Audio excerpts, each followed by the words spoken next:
데살로니가 교회는 믿음의 역사가 충만한 교회였습니다. 사랑의 수고가 있었고 또 소망의 인내가 넘쳐나는 교회였습니다. 그들은 환난 가운데서도 믿음을 잘 지켰던 사람들이었습니다. 형제 사랑을 열심히 실천했습니다. 무엇보다도 데살로니가 교회는 소망으로 인내하는 교회였습니다.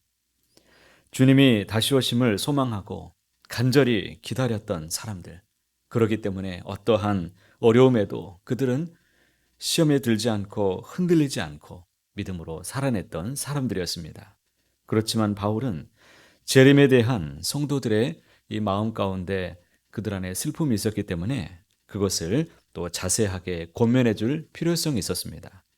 이것은 임박한 재림에 대한 그들의 믿음이 있었던 것이 이것이 또 한편으로 보니까 일상생활을 소홀히 하는 사람들이 나타나게 된 것입니다. 너무 믿은 나머지 그냥 이제 자유롭게 살자.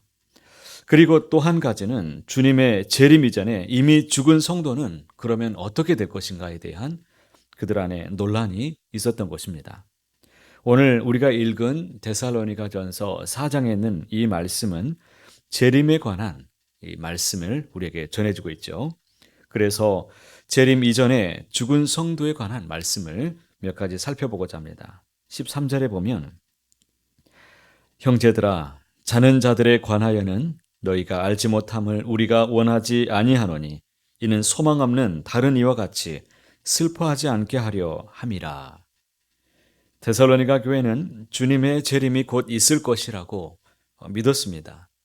그는 당시에 데살로니가 교회와 교회뿐만 아니라 초대교회 성도들도 이와 같은 기대가 있었습니다. 그날은 새하늘과 새 땅이 열리는 참 구원의 날이 될 것을 알고 있었습니다. 그런데 그날에 이르기 전에 먼저 죽은 자들은 어떻게 될 것인가에 대해서 그들이 궁금했습니다. 구원을 혹시 받지 못하는 것은 아닌가? 그런 의구심이 있었던 것입니다. 그런데 13절 말씀에서 여러분 눈에 들어오는 단어가 혹시 있으십니까? 형제들아 자는 자들에 관하여 라고 말씀하고 있죠. 잠을 잔다는 것이 무슨 뜻입니까? 언젠가는 다시 깨어난다 라는 뜻이죠. 바울은 이에 대해서 설명합니다. 소망 없는 자들처럼 그래서 슬퍼하지 말라는 것입니다.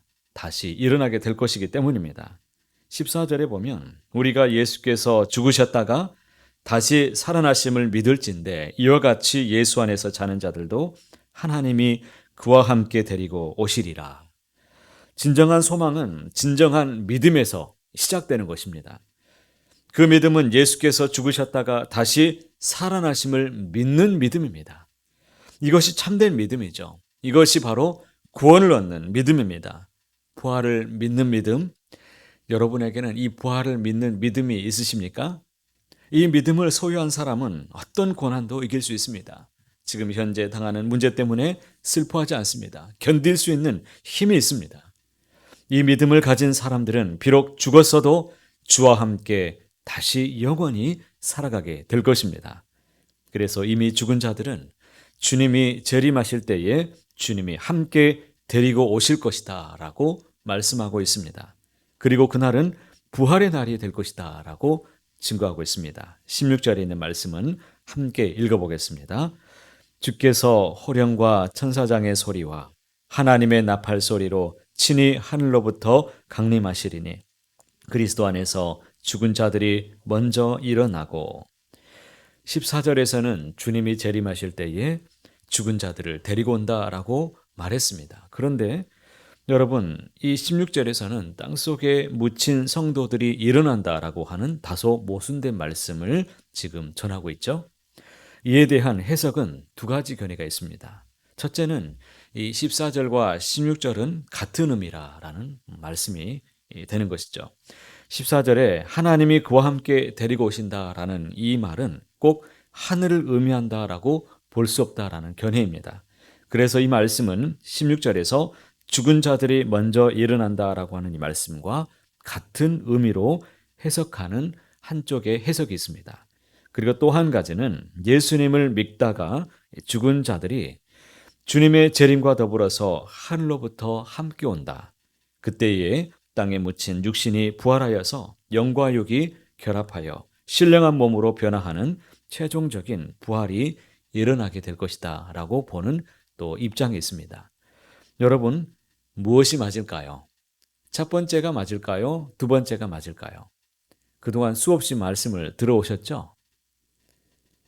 들어오셨잖아요. 어떤 말씀이 여러분 견해가 옳다라고 생각하십니까? 많은 학자들은 대체로 두 번째 견해를 지지하고 있습니다. 이처럼 주님이 오실 때에 호령과 천사장의 소리, 그리고 하나님의 나팔 소리가 울려 퍼지고 죽은 자들이 일어나게 될 것입니다. 이는 구약시대의 왕들의 행진을 마치 연상하게 하는 그러한 웅장한 모습이죠. 17절 말씀해 보시면 그 후에 살아남은 자들이 어떻게 될지를 설명하고 있죠. 그 후에 우리 살아남은 자들도 그들과 함께 구름 속으로 끌어올려 공중에서 주를 영접하게 하시리니 그리하여 우리가 항상 주와 함께 있으리라. 예수님이 다시 오실 때에 이 땅에 살아남아 있는 자들은 죽음을 보지 않고 주님을 만나게 된다는 것입니다. 먼저 주 안에서 죽은 자들이 부활하여 주님을 만나게 되고 그 후에 살아남은 성도들이 주님을 만나는 것입니다. 그런데 여기서 중요한 단어가 바로 영접이라는 단어입니다. 영접은 마중 나가는 것입니다. 마중 나가서 만난 후에 다시 함께 돌아온다는 것이죠. 주님이 이 땅에 다시 오실 때 살아있는 사람들은 주님을 영접하게 될 것입니다. 그러므로 이미 죽은 자들이나 주님이 오실 때까지 살아있는 자들이나 그날에는 다 주님을 영접하고 새하늘과 새 땅에서 살아나게 된다는 것입니다. 성경은 믿음 생활하다가 먼저 이별한 가족들이 있습니다.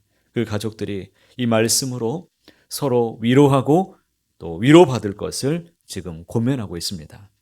여러분, 주님의 나라에서 꼭 다시 만나게 되실 것입니다. 그러므로 너무 크게 염려하지 않고 슬픔 가운데 있을 필요가 없습니다. 먼저 세상을 떠난 우리 가족이 있다면 믿음으로 또 주님 안에서 함께 새하늘과 새 땅에서 만나게 될 이 소망 가운데 살아가시기를 축복합니다. 우리는 재림에 대한 소망을 굳건히 붙잡아야 됩니다. 그날은 세상의 종말의 날이고 또 심판의 날이 되겠지만 우리 믿는 자들에게는 구원의 날이 되기 때문이죠. 우리는 더욱 담대한 믿음과 사랑으로 흔들리지 말고 구원의 소망을 굳건히 붙잡아야 될 것입니다. 우리는 서로 권면하고 피차 덕을 세우며 살아야 됩니다. 우리에게는 영원한 소망이 있습니다. 이미 돌아가신 분들이나 지금 함께 신앙생활하는 주님의 권속들이 다 그날에 함께 만날 것이고 영원히 새하늘과 새 땅에서 살아가게 될 것입니다.